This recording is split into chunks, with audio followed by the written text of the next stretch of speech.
तो hello student, welcome to our my channel Rohit study. तो आज आपको ये मौका मिल रहा है कि जहां पर मैं आपको प्रश्नावली 1.1 के क्वेश्चन नंबर 4 के बारे में बताने वाला हूं। देखिए, लगातार हम प्रत्येक क्वेश्चन के लिए एक नया वीडियो बना रहे हैं। उस वीडियो में हम एक से लगातार सभी के सभी चैप्टर को पढ़ाने वाले हैं क्लास 10 के लिए। यदि आप क्लास 10 में पढ़ रहे हैं तो आप लगातार पढ़ाई कर सकते हैं हमारे चैनल के साथ जुड़कर। और चलिए स्टार्ट करते हैं। चौथा क्वेश्चन, ये क्वेश्चन बोर्ड एग्जाम की दृष्टि से बताऊं तो बहुत ज्यादा इंपॉर्टेंट हो जाता है इस चैप्टर से। ये पहला चैप्टर वास्तविक संख्या है क्लास 10 का, इसमें से आने वाला ये चैप्टर से बहुत अच्छा क्वेश्चन होने वाला है। तो यहाँ पर क्या है, प्रश्न नंबर चौथा है कि दर्शाइए कि किसी धनात्मक पूर्णांक का वर्ग किसी धनात्मक पूर्णांक पूर्णांक m के लिए 3m+1 के रूप का होता है।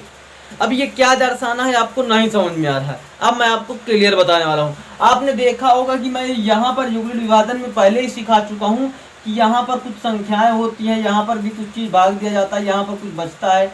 जो कुछ भी बचे, मैं यहाँ पर सरल नहीं कर रहा, उसको हल नहीं कर रहा हूँ।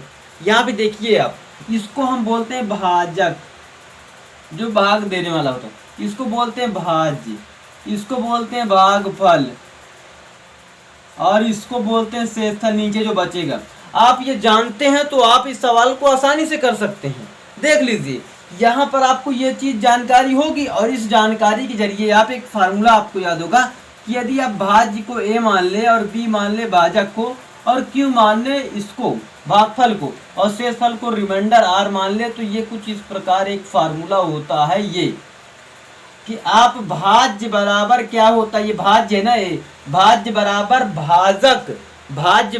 भाजक b जो है और गुणे भागफल का गुणा, यहाँ पे दोनों के बीच में गुणा प्लस शेषफल जोड़ दिया जाता है, तो आपका क्या आ जाएगा, भाज्य हो जाएगा। तो ये आपने सीख लिया तो समझो हो गया। और आपने देखा कि कभी भी यहाँ पर जो आएगा 2 है तो यहाँ पर हमेशा शेषफल 1 आएगा या तो 0 आएगा। इससे बड़ा नहीं हो सकता, ना ही इससे बराबर हो सकता, या तो शेषफल आएगा ही नहीं या तो इससे शेषफल कम होगा। ये आपको याद रखना है। तो यहाँ पर आपकी कंडीशन ये बनती है कि शेषफल क्या होना चाहिए, आपके b से छोटा होना चाहिए। क्लियर हो ना, शेषफल इस b से छोटा होना चाहिए, ये कंडीशन है। बाकी आगे देखिए, अब इतना समझ में आया। तो इस फार्मूले के जरिए आपने देखा कि जब ये आपका फार्मूला दिखाई दे रहा है, यहाँ पर आपको 3 कंडीशन से सवाल हल करने पड़ेंगे। पहली कंडीशन देख लीजिए, इसको हम बोलेंगे केस नंबर फर्स्ट या प्रथम चरणानुसार। ये पहला चरण है, ये हल कर रहा हूं मैं इसका। ये यहाँ पे प्रथम चरण में आपको क्या करना, इस संख्या को a के बराबर में मान लेना है। पहली संख्या देखिए, अगर ये संख्या हम मान लेंगे 3m और प्लस ये आपकी ये संख्या है, तो आपको देखने को क्लियर पता चल रहा होगा। मैं यहाँ पर कुछ नहीं मान ली, यहाँ पर 0 लिखा होगा, ये इस प्रकार लिख सकता हूँ। इसको हम लिख सकते हैं 3m+1 के रूप में, तो इस प्रकार आप लिख सकते हैं। तो यहाँ पर आपका क्या होगा, इस फार्मूले के हिसाब से bq + r, तो r बराबर क्या हो जाएगा, यहाँ पर b का मान कितना हो जाएगा, 3 हो जाएगा, और a का मान आपको मालूम ही नहीं है, और m का मान, ये q का मान m हो जाएगा। इससे क्या सीखने को मिल रहा है कि यदि हम भाग देंगे तो 3 से भाग देंगे, और आपने सीखा होगा कि 3 से भाग देंगे ना तो जो शेषफल आएगा या तो 0 आएगा या 1 आएगा या 2 आएगा, 3 नहीं आ सकता। अभी मैंने कंडीशन बताई ना कि क्यों नहीं आ सकता, क्योंकि यहाँ पर भाग देंगे तो यदि 3 आएगा तो 3 बार, एक बार और भाग देना पड़ेगा ना, तो 0 फिर से बचेगा, तो गलत हो जाएगा इस प्रकार। तो ये आपको सीख लेना है।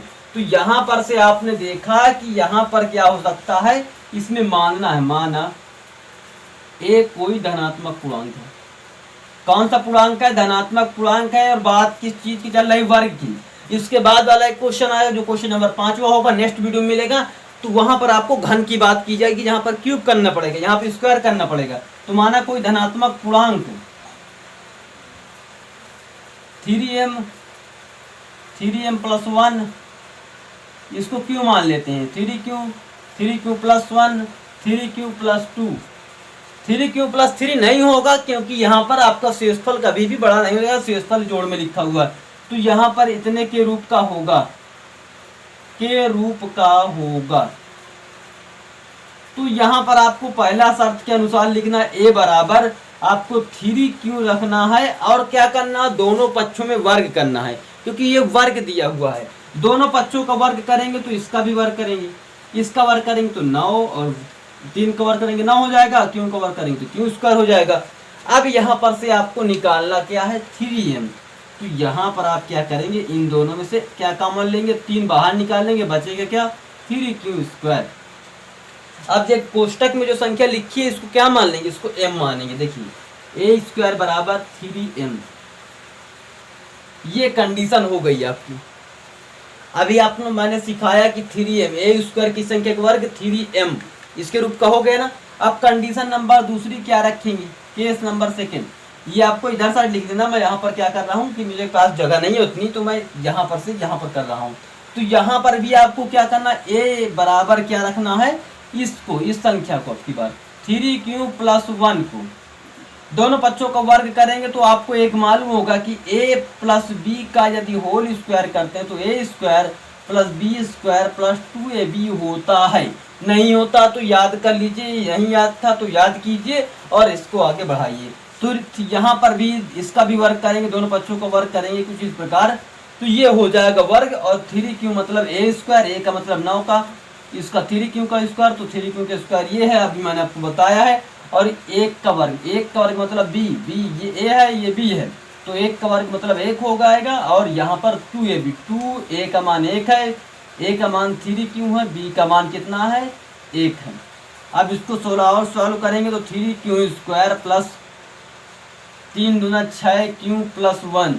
देखिए ये संख्या 1 को बाहर क्यों रख दिया, क्योंकि एक इसका क्रम होता है कि चर के घातों के बढ़ते क्रम में रखना चाहिए, घटते क्रम में। देखिए पहले बड़ा क्रम, फिर घात, उससे कम घात, फिर उससे कम घात। यहाँ पर क्योंकि घात 0 है, क्योंकि घात के 0 का मतलब ही आपका मान 1 होता है। किसी घात 0 हो जाएगा उसका मान क्या हो जाएगा 1 हो जाएगा। तो यहाँ पर आप देखिए कि इन दोनों में कॉमन क्या मिल रहा है, इन दोनों में केवल और केवल हमें 3 ही कॉमन लेना है, चाहे जो मिले कॉमन केवल 3 लेना है। तो 3 कॉमन लेने के बाद बचेगा क्या 3q स्क्वायर प्लस 2q + 1। अब जो कोष्टक में संख्या रखी है इसको मान लेंगे m, तो 3m + 1 ये हो गया। अब केस नंबर 3 को देख लेते हैं, केस नंबर ये 3 हो जाएगा। केस नंबर 3 में किस संख्या को रखेंगे, ये वाली संख्या करेंगे 3q + 1 के रूप में, a बराबर 3q + 2। दोनों पक्षों को वर्ग करेंगे तो a स्क्वायर बराबर इसका वर्ग करेंगे तो 9q स्क्वायर, उसी फार्मूले से a + b के होल स्क्वायर की 9q स्क्वायर + 4 + 2 × 2 × 3q, यही तो होगा ना 2ab।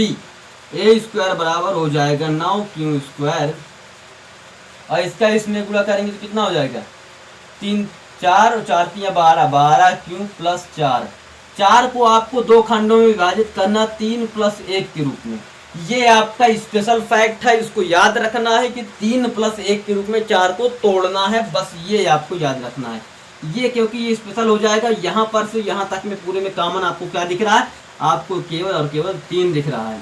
तो 3 यहाँ से ले लेंगे तो बचेगा क्या, यहाँ पर 3q स्क्वायर, और यहाँ पर बचेगा 4q, और यहाँ पे बचेगा 1 + 1। यहाँ पर 3 लेंगे तो बचेगा कितना 1, तो इसको हम क्या लिख सकते 3a स्क्वायर बराबर 3m + 1, क्योंकि जो ब्रैकेट में लिखा उसको क्या मान लिया हमने m मान लिया।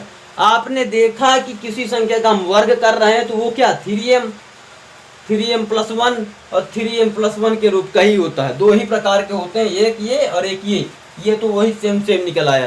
तो ये तीनों कंडीशन के हिसाब से आपने दर्शा दिया। तो आपको लिखना क्या है, आप जिसके भी हिंदी नीचे लिखना पड़ेगा, आपको कुछ बताना पड़ेगा कि आप बताइए कि किसी धनात्मक पूर्णांक का वर्ग 3m + 1 के रूप का होता है, सिद्ध है। हेंस प्रूव्ड लिख देना, यही सिद्ध है, इति सिद्धम लिखना था, या यही सिद्ध करना था। ये लिख करके आप इस सवाल को हल कर सकते हैं। और यदि ये सवाल सीख जाते तो अगला जो आने वाला सवाल है जिसमें क्यूब लगाना पड़ेगा, वो सवाल को आप चुटकियों में कर सकते हैं। तो चलिए मिलता है नेक्स्ट वीडियो, तब तक के लिए